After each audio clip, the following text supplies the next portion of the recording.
It's Joe, and today we're gonna make gannolis. Yes, you heard me say it, gannolis. And I bet you a lot of people out there has got no idea what I'm even talking about.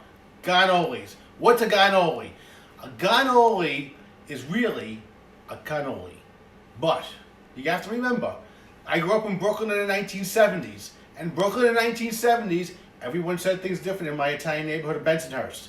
So C's, for some reason, sound like G's. So cannoli becomes gannoli. And that's just the way it is. And that's the way I've been saying it my whole life. So we're making gannolis today. It's really simple. You're gonna love this. I've made this a million times for people, and I'm gonna tell you something right now. Once you make your own gannolis, you'll never make them again. Forget about the other ones. Forget about buying them in the store. It's not gonna happen. And here's the big one. If you have a dinner party, like we have tons of dinner parties here. I mean, we do a lot of entertaining here in the house.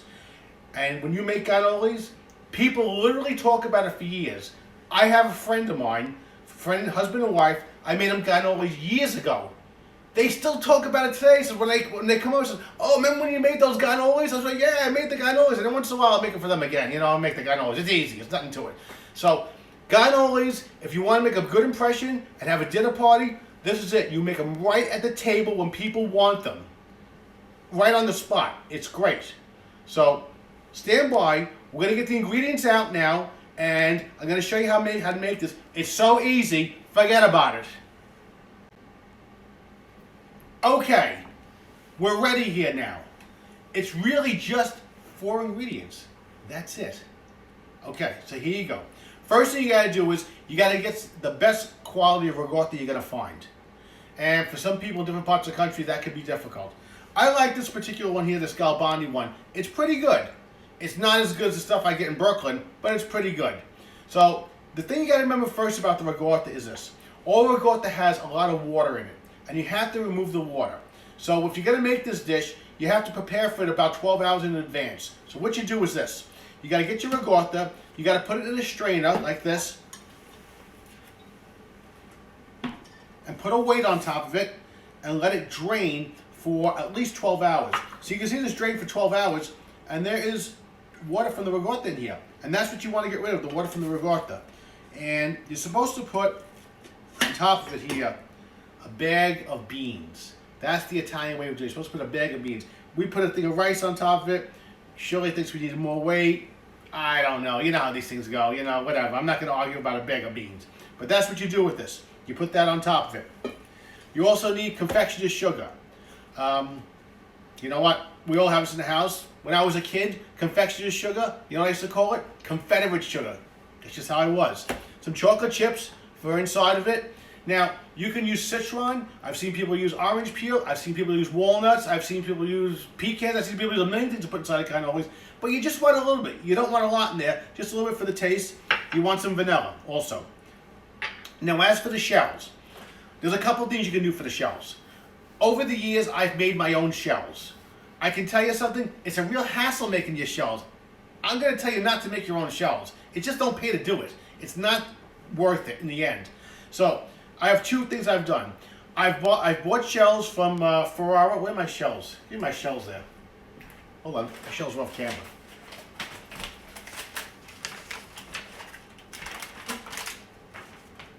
I bought these Ferrara shells. They're okay. They're decent. I mean, they're all right. They're nothing spectacular. Or what I've done is this. You can go to your local grocery store who sells gannolis, and most of them will sell you just the shells. I picked these up at ShopRite, and their shells are decent. And they charge me like 50 cents a shell or 75 cents a shell or something like that.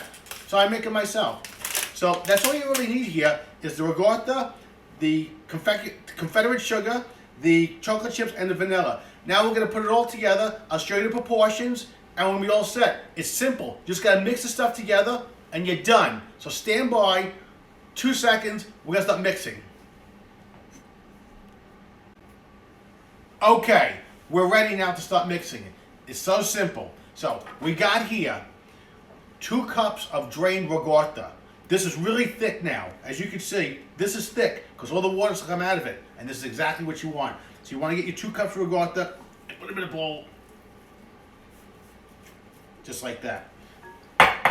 Then you want to get your Confederate sugar here, as we call it. Now, they say you're supposed to use a cup for every 2 cups of regatta. I use a little less because I like these a little less sweeter than most people. So I don't make it as sweet. So I use about a little over 3/4 of a cup. So just a little bit less. I'm gonna dump that in.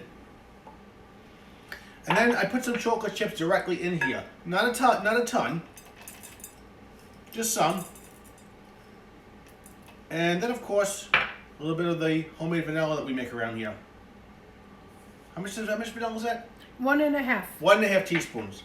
And I keep on the side a little bit of confectioner's sugar. We'll do a dusting at the very end with this. And now you got to mix this thing up. And it's kind of difficult to mix up. And you may need an electric beater to do this. I normally don't, but I have in the past. So you're just going to mix this up to a nice consistency. And once this is mixed up, what I'm going to do then is I'm going to show you how to fill them 2 different ways. Super simple. So stand by. We're going to fill them in 2 seconds. What you want to do also is as you're cooking, and I know I've said this a million times to people, you always want to taste things as you're going along so you can adjust the flavor on things. So this is all mixed up, ready to go, but that's on the money. That is exactly where it needs to be. Hold on, we're going to start filling them in 2 seconds. Okay, now we're going to fill some cannolis. It's easy. There's 2 ways of filling cannolis. I have a pastry bag here, okay? You can buy these at the dollar store for $1. Just make sure the hole is big on them. You may have to cut the bottom of the hole larger. So let's say you don't have a pastry bag, okay, and you want to do this anyway. What you do is, you use a zippy bag and cut the end of it off like that. And you squeeze it in that way. You can do it with this. I've done it plenty of times with this also.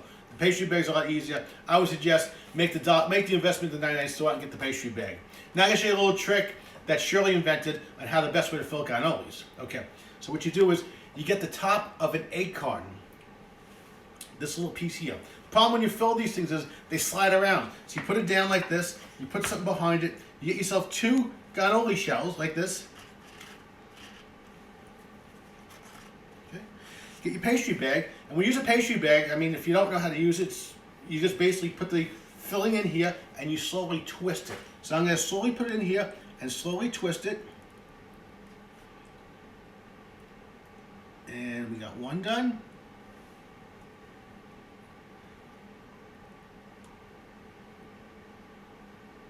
And the other side there. Now you just flip them around. It's a great little invention. I gotta say, it's pretty cool.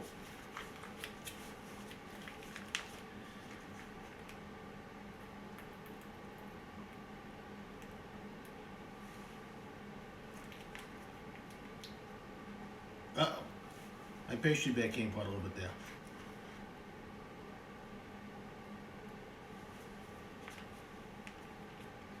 That's what I get for buying at the 99 cent store.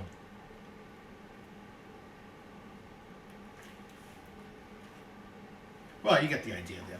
And now you just throw a few chocolate chips on there. In a little tray. And voila. You got your first cannoli right there, ready to eat for you. So stand by, and we're going to show you the last trick with the cannolis. There's 2 more things I want to show you with this. Hold on 1 second, we're going to do some more. Okay, you got your cannolis ready, but I got to show you 2 more things that you got to see. Now, when you're having a dinner party, you definitely want to do this. When it's ready for dessert, you want to get your cannoli shells and tell people, who wants a cannoli? And everybody's going to want a cannoli. And this is what you do. You say, okay, who wants a cannoli? You want a cannoli, Shirley? Sure. Stick out your hand. You put the cannoli shell right in their hand like this, okay? And you fill it up right in people's hands. Just like this. Okay, let's get the other side, honey.